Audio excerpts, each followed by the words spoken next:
구약성경 이사야 49장 14절에서 16절 말씀입니다. 우리 세 절이니까 같이 읽어봅시다. 자, 읽겠습니다.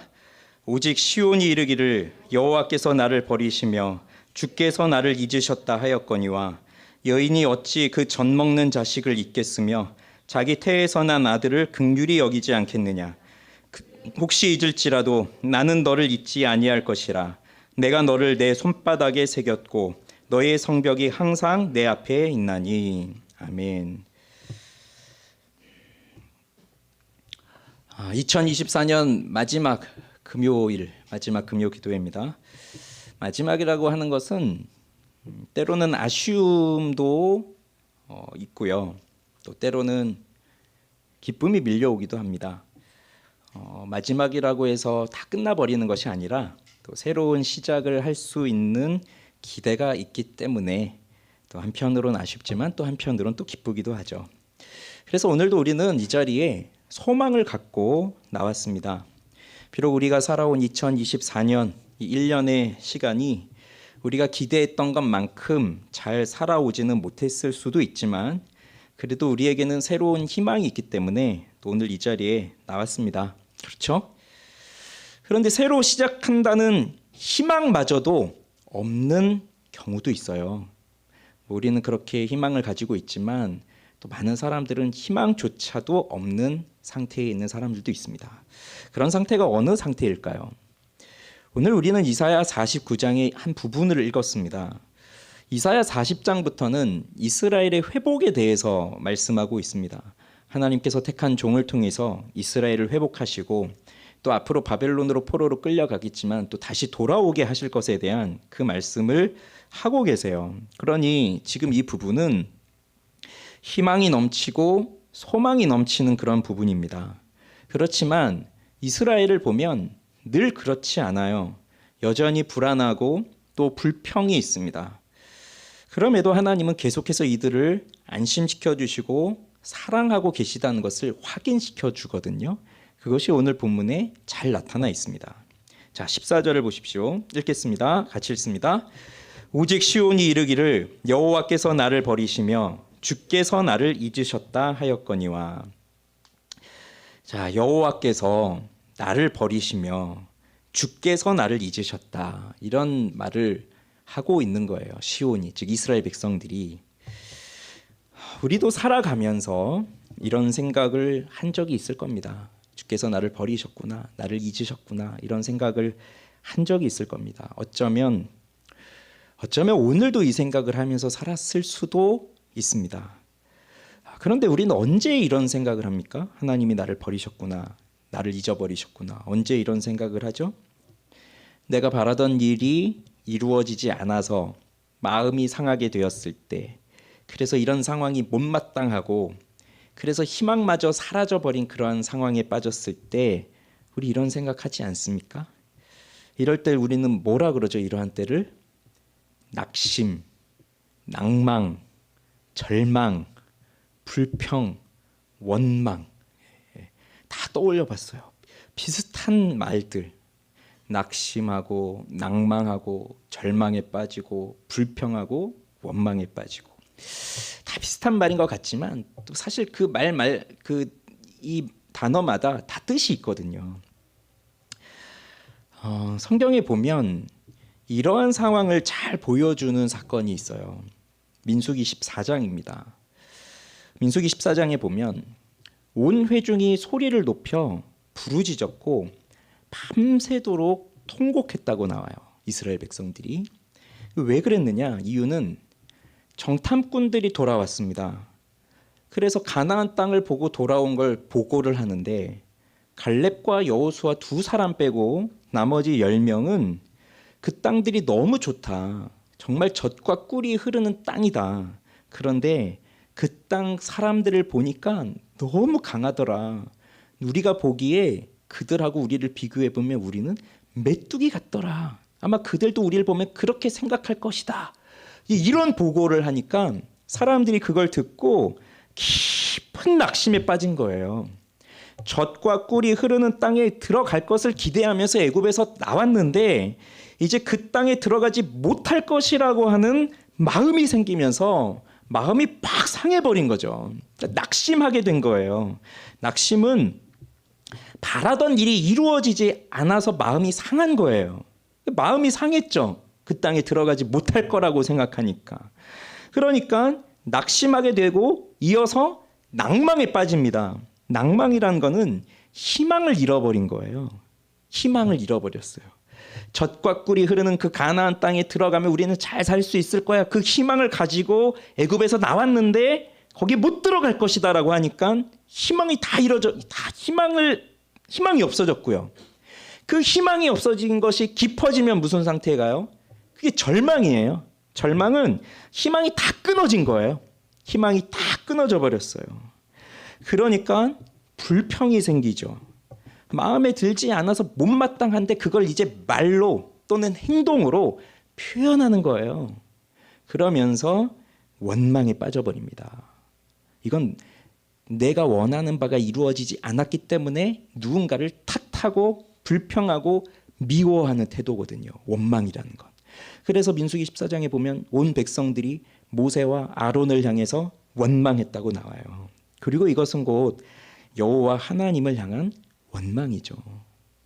그 약속의 땅, 젖과 꿀이 흐르는 땅에 들어가는 것이 이들의 희망이었는데 그 일이 안 된다고 생각하니까 바로 이렇게 낙심, 낭망, 절망, 불평, 원망에 빠져버린 겁니다.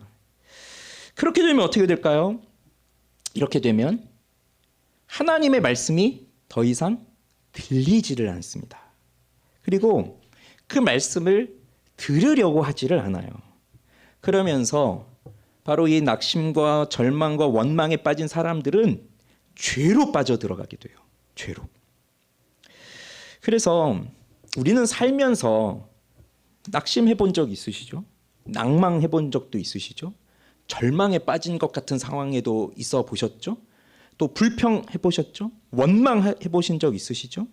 자, 이런 일들이 그냥 인간사에서 다반사로 일어나는 일들이에요. 너무 자주 일어나고 이건 나만 그런 게 아니라 뭐 대부분의 사람들이 다 그러면서 산단 말이에요. 그러니 때로 낙심하고 절망하고 원망하고 뭐 불평하고 이런 것이 그냥 자연스러운 일로 우린 여겨질 때가 많아요.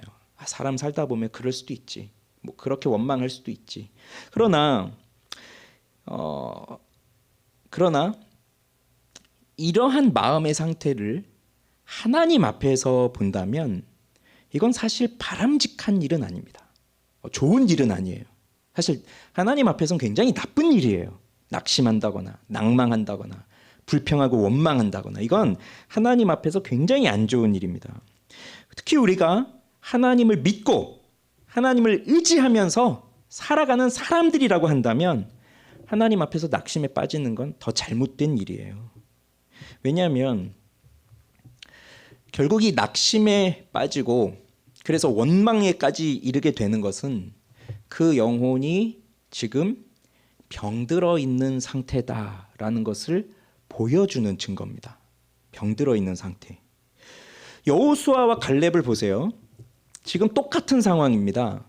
똑같은 상황이지만 여호수아와 갈렙은 낙심에 빠지지 않았어요. 절망에 빠지지 않았어요. 원망에 빠지지 않았어요.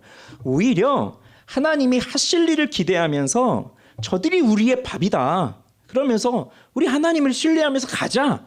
이렇게 말하는 사람들이에요. 똑같은 상황에 있고 똑같은 걸 똑같은 눈으로 보지만 해석하는 게 달라요. 왜냐하면 그 사람들은 이 여호수아와 갈렙은 하나님을 신뢰했기 때문에 아무리 상황이 두려워 보이고 어려워 보여도 두려움에 빠지지 않는 거예요. 하나님을 신뢰하니까. 그래서 감사는 무엇이라 말씀드렸습니까? 여호와 앞에서 우리의 태도라고 말씀을 드렸잖아요. 우리의 태도예요. 똑같은 상황이어도 하나님의 말씀을 믿고 그 진리를 붙들고 살아가려고 하는 영혼은, 그래서 그 영혼이 건강한 사람은 하나님 앞에 감사하는 태도를 갖고 사는 거예요. 똑같은 상황이어도. 그런데 그렇지 못한 사람, 그 영혼이 병들어 있는 사람은 똑같은 상황에도 결국 감사하지 못하고 낙심에 빠지고 불평하고 원망에 빠진다는 거죠. 그렇게 원망 속으로 들어가면 남는 게 뭘까요? 원망하면 남는 게 뭘까요? 하나님을 떠나고 커다란 죄를 범하고 결국은 죽어버리는 겁니다. 그게 낙심이에요. 낭망이에요. 그게 원망이에요. 그러니 이건 굉장히 안 좋은 거죠. 그래서 여기서 우리는 중요한 교훈을 깨닫습니다. 바로 이렇게 낙심하고 낭망하고 불평하고 원망하는 이유, 왜 그렇게 낙심하느냐, 왜 그렇게 원망에 빠지느냐, 그 이유는 바로 불신앙에서 온다는 거예요. 믿지 못하는 거, 하나님을 믿지 못하는 거. 그러니 이 정탐꾼들은요, 각 지파에서 대표자들을 뽑은 거란 말이죠. 각 지파에서. 그러니 이 사람들은 각 지파에서 지도자들인데, 이들의 역할은 이스라엘 백성들에게 용기를 불어 넣어줘야 될 역할을 가진 지도자들이에요. 그런데 이들이 불신앙에 빠진 거예요. 그러다 보니 그 지도자들이 불신앙에 빠지니까 다른 백성들도 다 같이 두려움에 빠지게 돼요. 그렇게 불신앙은 하나님의 진리를 믿지 못하고 하나님의 약속을 신뢰하지 못하는 그 믿지 못하는 그 불신앙의 상태에 빠져버리니까 결국은 말씀을 거부하는 상태가 됩니다. 그렇잖아요. 분명 그 약속의 땅을 주신다고 약속하셨잖아요. 그 땅을 주신다고 하나님은 분명히 약속하셨는데 그 말씀을 거부해요. 못 들어갑니다. 우린 못 갑니다. 하나님 우리를 죽이시려고 하는군요. 이렇게 거부하게 되는 거예요. 그렇게 거부하게 되니까 하나님은 계속 말씀하셔도 여호수아와 갈렙 같은 사람들이 계속해서 하나님의 진리를 선포해도 들으려고 하지를 않습니다. 마음을 딱 닫아버리는 거죠. 하와가 선악과를 따먹을 때 뱀이 와서 말하잖아요. 이거 먹어도 결코 죽지 않는다. 그러면 그 마음속에서 두 가지 말이 있는 거잖아요. 이걸 먹으면 반드시 죽으리라 라고 했던 하나님의 말씀과 이거 먹으면 결코 죽지 않는다라고 하는 사탄의 말이 두 가지가 같이 떠오르고 있는데, 자, 이 하와의 마음속에는 뭐가 진리로 받아들여진 건가요? 하나님의 말씀, 먹으면 반드시 죽는다라고 하는 하나님의 말씀이 진리라고 받아들여진 것이 아니라 먹으면 결코 죽지 아니하리라, 이것을 먹으면 너의 눈이 밝아져 선악을 알게 되는 일이 하나님과 같이 되리라라고 하는 그 사탄의 말을 진리로 붙들게 되는 거예요. 그러니 거짓을 진리로 믿게 되니까 이게 불신앙이죠. 이게 불신앙이에요. 그렇게 되니까 하나님의 말씀이 들어오지 않습니다. 그런데 이게 우연히 일어난 일일까요? 내가 하나님의 말씀을 들으려 하지 않고 그걸 거부하고 하나님의 말씀이 아닌 다른 것을 진리로 받아들이는 이러한 태도가 그냥 우연히 일어난 일일까요? 어쩌다가? 아닙니다. 여기에는 나의 확고한 의지가 들어가 있는 거예요. 그래서 내가 연약하기 때문에 나는 못 믿습니다. 내가 아직 부족해서 믿음이 없습니다. 그게 아니라 내가 의도적으로 믿지 않는 거예요. 하나님의 말씀을. 그게 이 불신앙이라고 하는 것에는 우리의 의지가 들어간 겁니다. 그러니까 믿지 않겠다라고 하는 확고한 의지가 거기 들어간 거예요. 그러니 하와도 먹으면 죽지 않는구나, 내가 이걸 먹어야 되겠구나라고 하는 확고한 의지가 든 것이고, 이 10명의 정탐꾼들의 보고를 들은 그 수많은 이스라엘 백성들이 우리는 저 땅에 들어가면 죽는구나라고 하는 그 마음이 확고하게 들어오니까 말씀이 들리지를 않는 겁니다.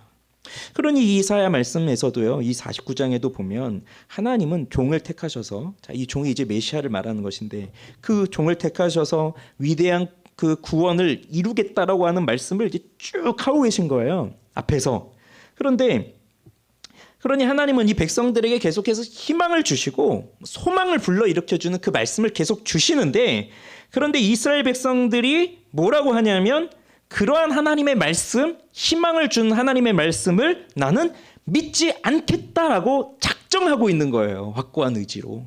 그러면서 내뱉는 말이 뭐냐면 하나님이 나를 버리셨어, 하나님이 나를 잊어버리셨어, 이렇게 말하고 있는 거예요.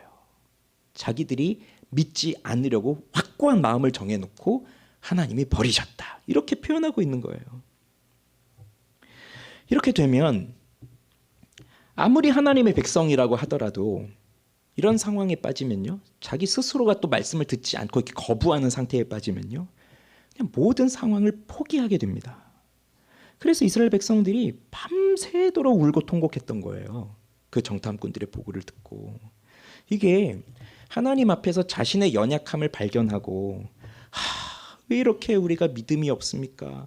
왜 우리는 이렇게 확고한 불신앙을 갖고 하나님 살아가고 있습니까? 저 땅을 주셨다고 약속을 하셨는데 왜 우리는 이렇게 저들을 보기에 메뚜기 같다고 생각하면서 왜 우리는 그렇게 믿음이 약합니까? 우리를 불쌍히 여겨주세요 라고 하는 마음에서 울고 통곡하는 게 아니라, 왜 하나님은 우리를 여기로 건져내서 여기서 우리를 죽게 하십니까? 하는 그 답답함이 그 자포자기의 심정으로 그냥 울어버리고 있는 거예요. 통곡하고 있는 거예요. 그게 내 인생은 여기서 끝났구나.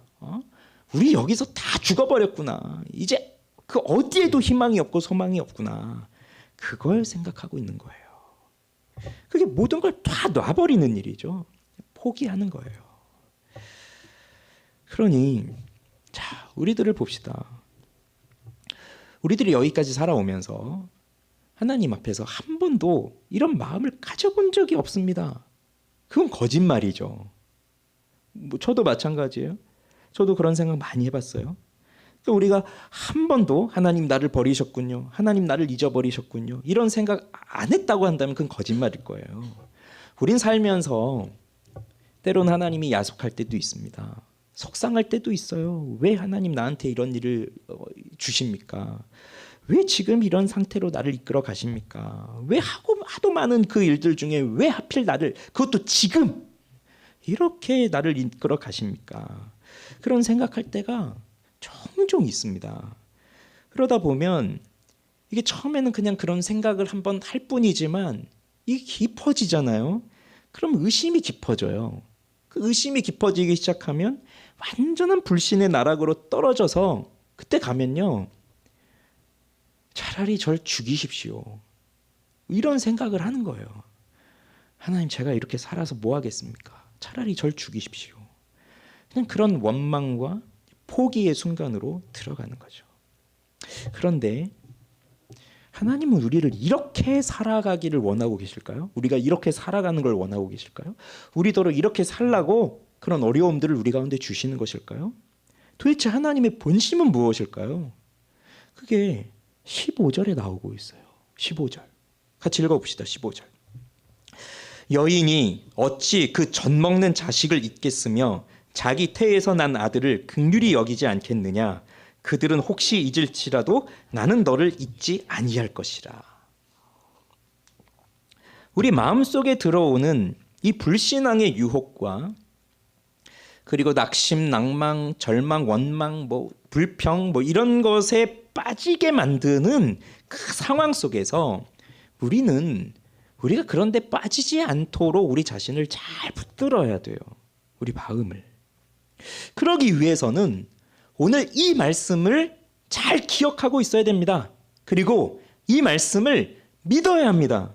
즉 하나님께서 우리를 잊지 아니하셨다라고 하는 이 사실을 잊어버리시면 안 되고 이걸 믿어야 돼요. 그래야 우리가 흔들리지 않아요. 잊지 않으셨다는 것을, 내가 너희를 잊어버리지 아니하였다는 것을 그 이스라엘 백성들로 하여금 잘 이해시키기 위해서 하나님은 이 이미지를 가져온 겁니다. 세상에서 인간들이, 우리 사람들이 가장 그래도 우리 인간들의 관계 속에서 가장 숭고한, 가장 버릴 수 없는, 가장 따뜻한 그 사랑의 이미지, 바로 엄마의 사랑, 모성애, 그걸 가지고 온 거예요. 그래서 여인이 어찌 그 젖먹는 자식을 잊겠으며 자기 태에서 난 아들을 긍휼히 여기지 않겠느냐. 여기 어머니들이 계시잖아요. 그러면 내가 낳았단 말이죠. 그래서 내가 내 젖을 물리면서 그렇게 이 아이를 키웠는데, 그 아이를 보면서 이 아이를 향한 사랑과 이 아이를 향한 긍휼과 이런 마음이 없는 어머니가 어디 있어요. 엄마라고 한다면 기본적으로 다 그 마음을 가지고 있잖아요. 그 자식을 향한 사랑은 끊을 수 없는 그 사랑이잖아요. 그래서 하나님께서 엄마가 자기 자식을, 자기 배에서 난 그 아들을, 그 자식을 불쌍히 여기지 않는 것이 없는 것처럼 나는 너희를 잊어버리지 않았다. 그걸 말하고 있는 거예요. 그런데 우리 인간 엄마들은 100% 다 믿을 수 없어요. 왜냐하면 아직도 자기 자식을 버리는 부모들이 있으니까. 다는 아니지만, 그게 많지는 않지만 자기 자녀들을 뭐 무슨 상황이 있으니까 이제 버리잖아요. 그런 일들이 일어나잖아요.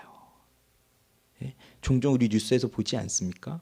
화장실에서 애를 낳는데 그냥 버려두고 가는 그런 사람도 있고 있단 말이죠. 애를 낳는데 우리 베이비박스가 있잖아요. 그럼 거기 그냥 몰래 놓고 다 가버리고 그런 사람들이 있잖아요. 그래서 이번 주에도 우리 성탄절 선물 이제 다 모아서 보육원 다녀왔거든요. 2군데 다녀왔어요. 그래서 이번에 정말 깨달은 건데, 우리 보육원이, 우리나라에 있는 보육원 시설들이 참 많은데 그 중에 90%가 우리 기독교에서 세운 보육원이래요. 근데 대부분 우리나라 보육원이 옛날엔 고아원이라고 했잖아요. 다 한국 전쟁 때. 부모가 전쟁 때 이제 죽고 하니까 고아들이 많이 생겨서 선교사들이 그렇게 하면서 이 보육원들을 지은 거예요. 그런데 그럴 때는 전쟁의 상황이니까 뭐 어쩔 수 없이 생겨난 고아들이잖아요. 부모들이 전쟁에서 죽고 뭐 가족을 잃어버리고 이렇게 되니까. 그런데 오늘날의 상황은 그런 상황은 아니죠. 그래서 부모가 있지만 키울 수 없는 상황 때문에 잠시 두고 간다거나 뭐 여러 가지 상황이 있잖아요. 그래서 인간 엄마들은 100% 다 믿을 수 없다. 자식을 버리는 엄마도 있다. 그렇지만 그렇게 자기 자식을 불가피한 상황에 의해서 버릴 수밖에 없었다 하더라도 그 어머니의 마음속에는 완전한 뭐 자유함이 있을까요? 아마 평생 따라다닐 거예요. 그 자기 자식을 키우지 못한다는 그 죄책감과 그 자식을 향한 미안함. 그게 엄마의 마음이잖아요. 그래서 하나님이 오늘도 여기 말씀해 보면 이렇게 말씀하고 있는 거예요. 그들은 혹시 잊을지라도, 그러니까 사람들은 혹시라도 잊어버릴 수 있다. 엄마가 자기 자식을 잊어버릴 수 있다. 그게 사람이다. 그러나 나는 너를 잊지 아니할 것이라. 확실하게 잊어버리지 않겠다라고 하는 말을 하나님께서 여기서 우리에게, 이스라엘 백성들에게 해주고 계신 겁니다. 그래서 하나님의 사랑의 특징을 말한다면 잊어버리지 않는 사랑이에요. 잊어버리지 않는 사랑. 잊어버리지 않는다는 것은 기억한다는 말입니다. 그렇죠? 잊어버리지 않는다는 건 기억하고 있다는 것이고, 기억을 한다는 것은 알고 있다는 거죠. 모르는 것이 아니라. 그러면 이 알고 있다는 것은 곧 사랑이에요. 그렇지 않습니까? 우리가 사랑하지 않는다면, 사랑하지 않는 사람을 알고 싶은 마음이 있어요. 사랑하지 않는 사람을 계속해서 잊어버리지 않고 기억하고자 하는 그런 의지가 있어요? 아닙니다. 미워한다면 어떻게 해서든 내 기억에서 빨리 지워버리고 잊어버리고 싶은 게 우리 마음이거든요. 그런데 잊지 않고 계속해서 기억하고 계속해서 알고 있다는 것은 그건 사랑이에요. 사랑. 그래서 하나님이 우리를 잊지 않으셨다라고 하는 것은, 우리를 기억하고 있다는 것은 바로 하나님은 우리를 여전히 사랑하고 있다. 그 말이 되는 겁니다. 사실 이스라엘 백성들이 하나님이 나를 버리셨구나, 나를 잊으셨구나 이렇게 말하고 있지만 사실 잊어버리고 버린 건 이스라엘 백성들이죠. 하나님은 그렇게 하지 않으셨어요. 오히려 이스라엘 백성들이 하나님을 잊어버렸고 하나님을 버려버린 거죠. 하나님은 언제나 그 자리에 계십니다. 하나님은 변함이 없으신 분이에요. 우리를 향한 하나님의 사랑은, 그리고 우리를 향한 하나님의 계획은 변함이 없으세요. 우리를 하나님의 주권 속에서 기쁨으로 택하시고, 그래서 우리를 구원하기로 하나님이 작정하셨다면, 그리고 우리를 그렇게 사랑하기로 계획하셨다면, 그 우리를 향한 하나님의 사랑은 끊임없이 변함없이 계속 이어지는 사랑입니다. 그래서 하나님은 늘 그 자리에 계세요. 그런데 하나님 여기 늘 계시지만 내가 떠나버린 거죠. 내가 떠나서 살아가다 보니 어렵고 힘든 일이 생겨요. 그제서 하나님을 찾아보려고 봤더니 하나님이 안 보이잖아요. 그러니 하나님이 나를 잊어버리시고 나를 버리셨구나 이렇게 생각하지만 실상은 자기가 멀리 떠나가 버린 거예요. 그런데 하나님이 그 자리에 계시기 때문에 우린 또 소망이 있는 거예요. 왜? 돌아올 수가 있거든요. 그게 뭡니까? 그게 회개잖아요. 회개. 그러니 하나님이 불신앙으로 단단하게 굳어져 버려서 원망과 불평에 빠져 있는 그 마음인데, 그런데 내가 이제 하나님을 떠났구나, 하나님은 나를 잊어버리지 아니하시고 그 자리에 여전히 계시구나, 하나님은 나를 사랑하시는구나, 그걸 깨닫게 하시면 그럼 다시 그 자리로 돌아가게 하시는 거예요. 탕자가 아버지의 집을 생각하며 돌아오듯이. 그러면 하나님은 어떻게 계세요? 그 자리에서 우리를 받아주시죠. 그것이 하나님의 사랑이에요. 이스라엘 백성들이 전쟁에서도 지고 나라를 빼앗기기도 하고 포로로 끌려가고 이런 일들이 이스라엘 백성들에게 일어납니다. 하나님께서 우리를 잊어버리지 않고 우리를 계속 기억하고 있고 우리를 사랑하신다고 해서 우리 인생에서 이런 일들이 전혀 일어나지 않는다, 그건 아닙니다. 하나님이 이스라엘을 기억하고 계시다고 해서 이스라엘이 늘 전쟁에서 승리하고 늘 번성하고 그런 것이 아니에요. 이 일이 일어나요. 그런데 오히려 하나님이 우리를 잊어버리지 않으셨기 때문에 이 일이 일어나는 거예요. 그래서 오늘 백성들이 하나님이 우리를 버렸구나라고 생각하는 그 상황 속에서 이런 일들이 일어나는 거죠. 나라 빼앗기고 포로로 끌려가고 그런 상황 속에서 하나님이 나를 버리셨구나라고 생각하는 것은 잘못된 생각입니다. 가나안 땅에 있는 그 키 크고 그 장대한 그 사람들과 싸워야 하는 것이 하나님께서 우리에게 주신 길이라고 한다면, 그래서 그 누구도 무너뜨릴 수 없는 여리고성을 무너뜨려야 하는 것이 우리가 해야 할 길이라고 한다면 그럼 가는 거예요. 그것이 바로 하나님이 우리를 다루어가는 방식이니까요. 그래서 우리 자식들을 키울 때도 그렇잖아요. 원하는 거 다 해주고 다 해주면 세상에서 실패 모르고 그렇게 살아가면 기고만장해서 실패를 모르면서 살아가면 절망할 것도 없고 그렇지만, 그런데 어떤 어려운 순간이 터지면 정말 속수무책으로 넘어지고, 그리고 얼마나 교만합니까? 그래서 늘 모든 게 내 뜻대로 되지 않는구나라는 것들을 생각하면서 자기 자신도 깨지는 거죠. 그러니 이 단단하게 굳어져 있는 불신앙도 하나님은 이렇게 이스라엘 백성들을 다루어 가시면서 이리저리 깎이고 하면서 둥글게 만드시는 거예요. 우리의 삶도 그런 거죠. 그리고 그렇게 하면서 우리는 뭘 깨닫느냐면, 내가 이렇게 힘이 있고 내가 이렇게 능력이 있다는 걸 깨닫는 게 아니라 하나님이 정말 능력이 있으신 분이구나, 그걸 깨닫는 거예요. 하나님의 위대하심을. 그러면서 하나님을 더더욱 의지하는 법을 배우게 하시는 거죠. 그걸 가르쳐 주시는 거예요. 결국은 하나님을 알아가는 것도 경험을 통해서 더더욱 하나님을 알아가는 겁니다. 초신자라고 해보세요. 새신자라고 해보세요. 하나님의 능력을 잘 몰라요. 성경도 모르고 성경에 나오는 내용도 모르고 또 삶에서 그런 삶을 살아보질 않았으니까 또 모르고 경험도 없는 거예요.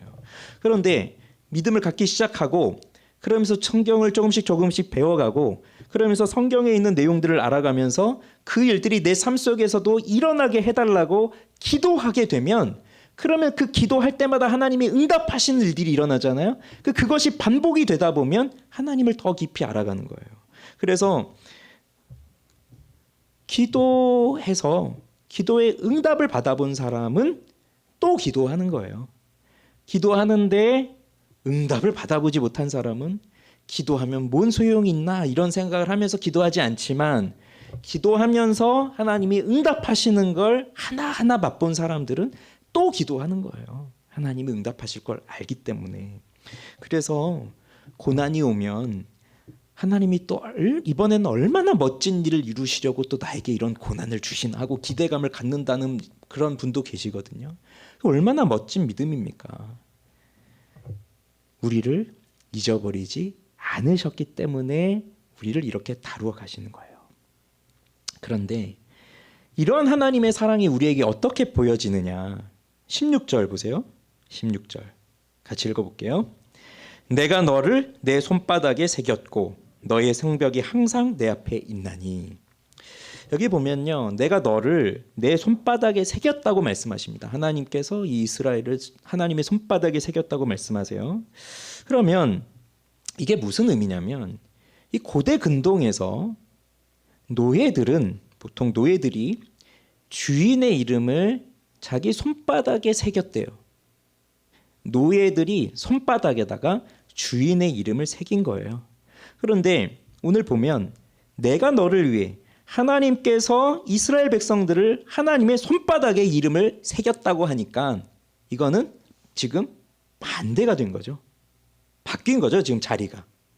원래 노예에다가, 노예 손바닥에다 주인의 이름을 적어야 되는데, 주인이신 하나님께서, 이 노예 주인이신 하나님께서 그 종들인 이스라엘의 이름을 기록하셨다, 새겼다고 하는 것이니까 하나님이 낮아지신 거예요. 지금 종의 자리로 와서 그 종들의 이름을 새기셨다는 겁니다. 이렇게 하나님이 그 이스라엘을 사랑하신다는 것을 보여주시는 거예요.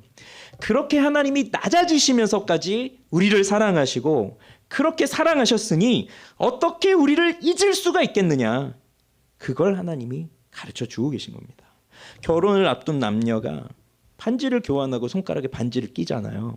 그러면 그 손에 있는 반지를 보면서 그 사람을 생각하고, 그건 그 사람만 사랑하겠다라고 하는 그 약속이고, 그러면서 그 사람만 사랑하면서 사는 것처럼 하나님께서 자신의 손바닥에 새긴 그 이스라엘의 이름을 보면서 그 이스라엘만 사랑하겠다 하는 그 다짐인 거거든요. 그렇게 우리를 사랑하신다는 거예요. 그렇게 잊어버리지 않으신다는 거예요. 그렇기 때문에 오늘도 우리는 생각합니다. 비록 지금까지 나의 인생이 뭐 너무 멀리 갈 것도 없습니다. 이제 오늘 2024년 12월 마지막 주말, 마지막 금요일이니까, 자, 올 한 해를 생각해 보면, 이 올 한 해 1년을 딱 생각해 봤을 때도 힘들고 어려운 시간들이 분명 있었죠. 어떻게 없었다고 말할 수 있습니까? 우리가 1년 365일을 살고 8760시간을 살아오는데 단 1초도 빠짐없이 나는 늘 하나님을 떠올리면서 살아왔습니다, 이렇게 말할 사람이 어디 있습니까? 우리 그렇게까지는 말을 못하죠. 그리고 우리가 살아온 그 모든 시간, 이 1년 동안의 시간을 우리가 다 돌이켜서 생각해 보세요. 1월 1일부터 지금까지 다 기억이 납니까? 기억이 나지도 않아요. 그러니 하나님이 늘 그 자리에 계시면서 늘 우리와 함께 하시지만, 우리의 기억 속에는 그 모든 시간에 하나님이 나와 함께 하셨다는 걸 기억하지도 못하고 있고, 그냥 기억나는 건 어쩌다 하나예요. 어쩌다 하나. 뭐 어떤 사람은 그래도 일주일에 뭐 한 7, 8번씩 하나님이 하신 일들을 정말 놀라운 일들이구나 하고 생각하는 것도 있겠지만, 어떤 분들은 정말 한 달에 한 번 정도, 아, 하나님 나에게 이렇게 하셨구나, 그렇게 생각할 수 있고, 어떤 분은 지금까지 살면서 1년 동안 하나님이 나에게 어떠한 특별한 일도 하신 것이 없고, 올해는 정말 하나님이 나를 잊어버리셨나, 내가 이렇게 교회도 옮기고 내가 이렇게 새로운 상황이 들어왔는데 여전히 하나님은 그냥 나를 이렇게 두고 계시나, 그런 생각을 하면서 살아갈 수도 있습니다. 그렇게 살아왔습니다. 그건 우리가 바쁘게 살아가다 보니까, 또는 우리의 욕망을 따라서 우리도 그 욕망을 이루기 위해서 우리 시간을 쓰고 있잖아요. 그러니 하나님을 생각하기보다 내 욕망을 이루기 위한 시간을 쓰다 보니까 하나님 생각하지 못할 때도 있고, 때로는 죄에 빠져서 하나님을 향한 불신을 갖고 그 죄를 지으면서 살아갈 때도 있고, 때론 하나님이 나를 버리셨구나라고 하는 그 원망에 빠져서 그렇게 살았던 시간도 있기 때문에, 어떻게 우리가 1년 동안의 모든 시간 하나님이 다 나와 함께 하셨습니다, 이렇게 생각할 수 있나요? 없어요. 없어요. 그러니 하나님과 함께한 시간보다 나 혼자 살아가던 시간, 내 욕망을 따라가던 시간, 원망에 빠져 살아가던 시간, 그 시간들이 더 많은 거죠. 그렇지만 그렇게 쭉 이어지는 그 하나님이 정말 그 1월 1일부터 오늘 12월 27일까지 정말 한 번도 끊임없이 쭉 이어지는 그 하나님과 함께하는 시간이라는 것을 우리가 떠올리지 못한다 할지라도 오늘 지금 이 시간 생각을 해보면 하나님은 언제나 나와 함께 하셨습니다. 그걸 깨닫게 되는 거예요.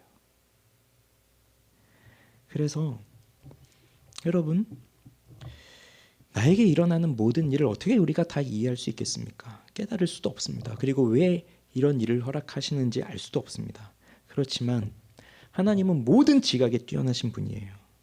우리에게 필요한 일이기 때문에 지금 우리에게 그 일을 허락하신 거예요. 1년 동안 우리가 살아오는 이 1년 동안 심지어 우리가 죄를 범한다 할지라도 그것도 우리의 살아가는 과정 속에서 또한 필요한 일들이었기 때문에 하나님 허락하신 거예요.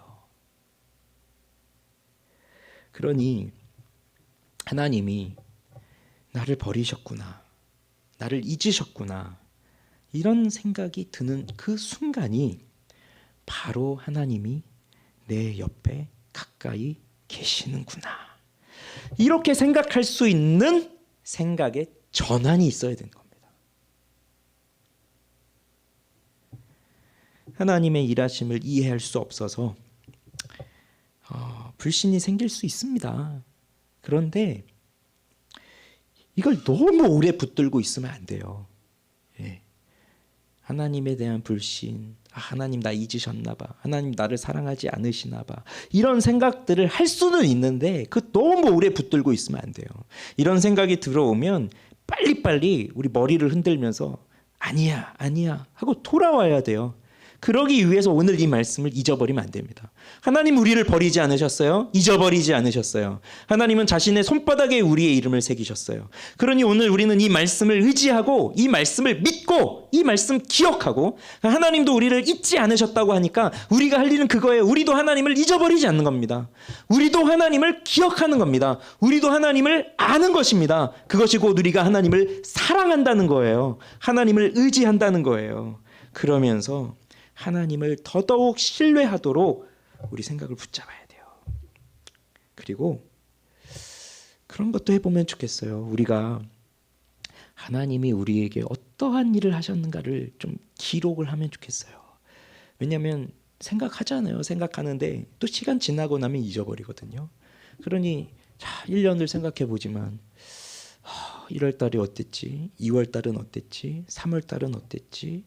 뭐 이러면서 분명히 그때 하나님이 주셨던 아주 큰 일들, 중요한 일들, 은혜로운 일들, 때로는 내가 하나님 앞에 불순종하고 죄짓고 뭐 그래서 하나님과 관계가 깨어지고 했던 그런 시간들, 근데 그걸 또 하나님이 어떻게 다시 회복시키시면서 나를 더 하나님을 붙들게 하셨는가, 이런 일들이 많이 있었을 거예요. 근데 그거를 한번 기록을 해보세요. 그래서 내년에는 한번 그런 걸 적어보세요.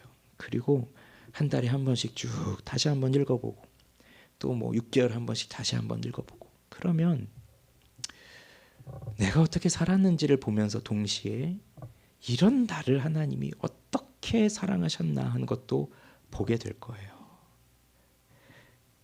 여러분, 이제 말씀을 맺고 우리 찬양하고 기도할 건데, 자, 1년 어떠셨습니까?